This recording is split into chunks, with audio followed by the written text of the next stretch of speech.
Hello नमस्कार good morning, मैं कुणाल। आप देख रहे हो न्यूज़ बिहार। वक्त हो चला है बिहार की खबरों को जानने का। चलिए जानते हैं आज की महत्वपूर्ण तमाम बड़ी खबरों को। बिहार में भीषण गर्मी को लेकर अलर्ट जारी। इन जिलों में आसमान से बरसेगी आग, हो जाए सावधान। बिहार में भीषण गर्मी को लेकर रेड अलर्ट जारी हो गया है। मौसम विभाग ने पहली बार लू चलने का रेड अलर्ट जारी किया है। मौसम विभाग की माने तो बिहार के 5 जिलों के लिए चेतावनी जारी की गई है। इन जिलों में पूर्वी चंपारण, गोपालगंज, नवादा, खगड़िया, भागलपुर शामिल है। इन जिलों में हीट वेव को लेकर अलर्ट जारी किया गया है। मौसम विभाग ने 15 जिलों में लू का ऑरेंज अलर्ट और 4 जिलों में लू का येलो अलर्ट जारी किया गया है। मौसम विभाग की माने तो आगामी 2 मई तक अधिकतम तापमान 42 से 44 डिग्री सेल्सियस तक रहने का पूर्व अनुमान है। मौसम विभाग के मुताबिक 1 मई को पूर्वी चंपारण, गोपालगंज, नवादा और शेखपुरा में लू का रेड अलर्ट जारी होगा। मौसम विभाग की माने तो अगले 3 दिनों तक भीषण गर्मी पड़ेगी और लू चलेगी। मौसम विज्ञान केंद्र ने 1 मई से लेकर 3 मई तक लू चलने का रेड अलर्ट जारी किया है। हीट वेव को लेकर अस्पतालों को अलर्ट मोड में रहने का दिशा निर्देश दिया गया है। मेडिकल कॉलेजों से लेकर स्वास्थ्य केंद्रों को अलर्ट पर रखा गया है। राज्य के सभी सिविल सर्जन और चिकित्सा पदाधिकारी को राज्य की स्वास्थ्य समिति ने पत्र भेजकर व्यवस्था मजबूत करने को कहा है। बिहार में स्वास्थ्य विभाग का बड़ा फैसला। अलर्ट पर सभी अस्पताल, 24 घंटे ऑन कॉल रहेंगे डॉक्टर। भीषण गर्मी व लू से आम जनजीवन अस्त व्यस्त है। अभी और तापमान बढ़ने की आशंका है। इनसे निपटने के लिए स्वास्थ्य विभाग अलर्ट है और तीसरी बार मेडिकल कॉलेजों व सिविल सर्जनों को एडवाइजरी जारी कर चुका है। इनमें बचाव के लिए मेडिकल कॉलेजों से लेकर सभी स्वास्थ्य केंद्रों पर पुख्ता व्यवस्था करने का दिशा निर्देश दिया गया है। सभी सिविल सर्जन व चिकित्सा पदाधिकारियों को राज्य स्वास्थ्य समिति ने पत्र भेजकर व्यवस्था सुदृढ़ करने को कहा है। इनमें अस्पतालों में जरूरी दवाइयाँ, डेडिकेटेड वार्ड, विशेषज्ञ चिकित्सकों के साथ पैरा मेडिकल स्टाफ व एम्बुलेंसों को अलावा सभी जांच सुविधा सुनिश्चित करने को कहा गया है। पत्र में मेडिकल कॉलेजों समेत सभी सरकारी अस्पतालों को 7 दिन 24 घंटे लू पीड़ितों के लिए दवाएं व जांच की उचित व्यवस्था सुनिश्चित कराएं। स्वास्थ्य विभाग ने कहा डेडिकेटेड वार्ड सुरक्षित रखें ताकि सामान्य डॉक्टर व चिकित्सा कर्मियों के अलावा विशेष डॉक्टरों के 24 घंटे अनाकाल उपलब्ध रखने को कहा गया है ताकि इमरजेंसी में उन्हें बुलाकर मरीजों के उपचार के लिए मदद ली जा सके। आवश्यक दवाओं व उपकरणों का भंडारण पर्याप्त मात्रा में किया जाए। गर्मी एवं हीट वेव से खासकर बच्चों, बुजुर्ग, गर्भवती और स्तनपान करने वाली माओं को खासकर सावधानी बरतनी चाहिए। इन्हें स्वास्थ्य संबंधित गंभीर रोगों का सामना करना पड़ सकता है। खबरों में आगे बढ़ने से पहले आपसे छोटा सा रिक्वेस्ट है, चैनल को सब्सक्राइब नहीं किए हैं तो चैनल को सब्सक्राइब करके बेल आइकन प्रेस कर दीजिए ताकि खबरों का अपडेट आपको सही समय पर मिलता रहे। चलिए बढ़ते हैं हम अपनी खबरों की तरफ। बेटिकट बाहुबली रामा सिंह का आरजेडी से इस्तीफा। लालू तेजस्वी को छोड़ चिराग पासवान के एलजेपी में शामिल होंगी। बिहार में इस बार के लोकसभा चुनाव में टिकट कटने से नाराज नेताओं के पाला बदलने का जारी सिलसिले के बीच वैशाली पूर्व सांसद रामाकिशोर सिंह और रामा सिंह ने राष्ट्रीय जनता दल राजद को बड़ा झटका देते हुए पार्टी से इस्तीफा दे दिया। रामा सिंह ने मंगलवार को मीडिया के सामने राजद से इस्तीफा देने की घोषणा की। उन्होंने कहा कि मैंने अपना इस्तीफा राजद के अध्यक्ष लालू प्रसाद यादव को भेज दिया है। सूत्रों के अनुसार रामा सिंह लोकसभा चुनाव 2024 के लिए राजद के शिवहर या वैशाली लोकसभा सीट से टिकट की मांग कर रहे थे, लेकिन पार्टी ने उन्हें टिकट न देकर वैशाली से मुन्ना शुक्ला और शिवहर से ऋतु जायसवाल को टिकट दे दिया। स्वान माना जा रहा है कि रामा सिंह बुधवार को अपने समर्थकों के साथ चिराग पासवान की अगुवाई वाली लोक जनशक्ति पार्टी रामविलास में शामिल होंगे। राज्य में 10,709 एएनएम की बहाली अंकों के आधार पर होगी। हाईकोर्ट ने लिया फैसला। राज्य में 10,709 पदों पर एएनएम की बहाली का रास्ता साफ हो गया है। हाईकोर्ट ने एएनएम की बहाली के अंकों के आधार पर करने का एकलपीठ के फैसले में हस्तक्षेप करने से इंकार कर दिया। राज्य सरकार की अपील को खारिज कर दी।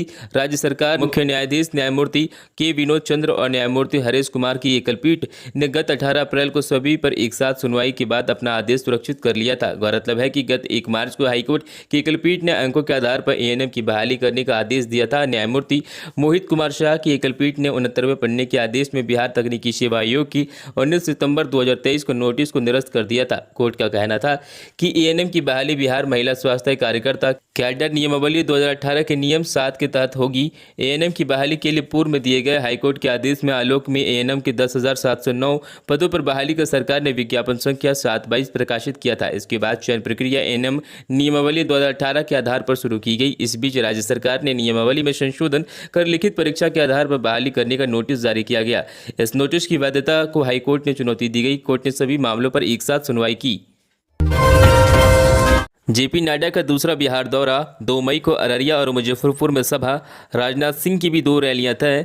लोकसभा चुनाव 2024 के बीच बीजेपी के राष्ट्रीय अध्यक्ष जेपी नड्डा एक बार फिर बिहार दौरे पर आ रहे हैं। नड्डा 2 मई को मुजफ्फरपुर और अररिया में एनडीए की चुनावी जनसभाओं को संबोधित करेंगे। इस दौरान वे अररिया से बीजेपी प्रत्याशी प्रदीप कुमार और मुजफ्फरपुर में राजभूषण चौधरी निषाद के लिए वोट मांगते हुए नजर आएंगे। इस दिन रक्षा मंत्री राजनाथ सिंह की भी बिहार में 2 चुनावी रैलियां होंगी। वे सारण और सुपौल लोकसभा सीट पर एनडीए प्रत्याशियों के समर्थन में प्रचार करेंगी।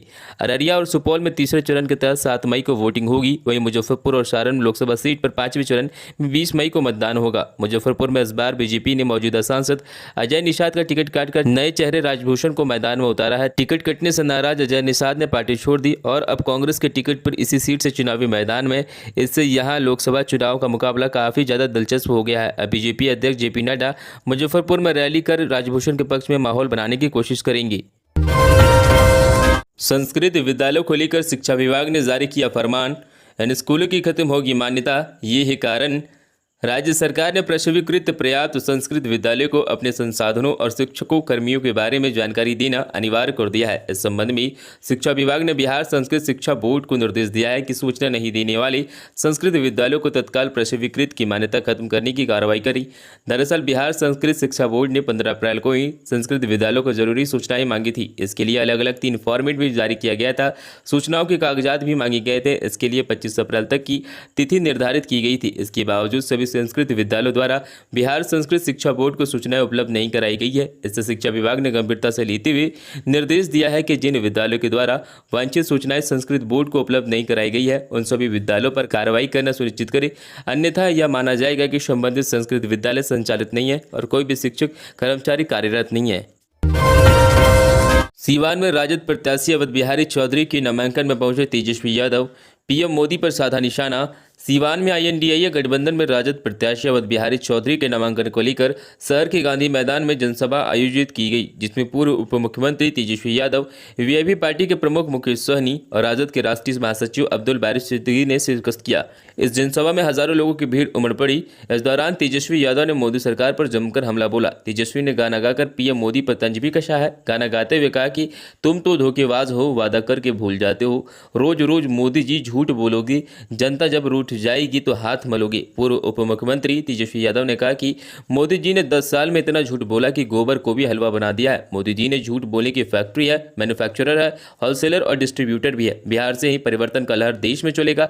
भाजपा का 2 उप मुख्यमंत्री है लेकिन किसी काम के नहीं, सिर्फ पगड़ी बांधना और समाज में नफरत फैलाना। एक लाउड माउथ है, दूसरा एक फाउड माउथ है। हम थे तो रात को भी काम करते थे, अस्पतालों में जाकर छापा मारते थे। तरबूज के अंदर शराब, बिहार में तरबूज की जबरदस्त पैकिंग देख पुलिस ने रोकी गाड़ी। अंदर कैसे छिपाई थी शराब?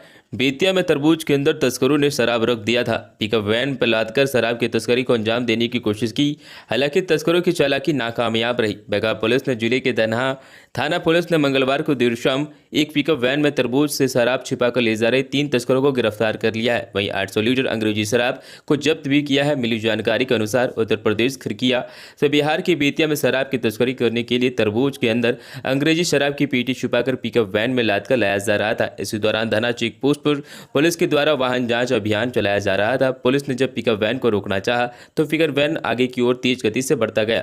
जब पुलिस को संदेह हुआ कि पुलिस ने पीछा करते हुए वाहन को पकड़ा तो गहनता से जांच की। पिकअप वैन के अंदर तरबूज रखे हुए थे। हालांकि पुलिस ने पिकअप वैन पर लदे तरबूज पर शक हुआ तो पुलिस ने जब तरबूज को हटाकर देखा तो उसे हटाने पर मिला शराब की कई पेटियां।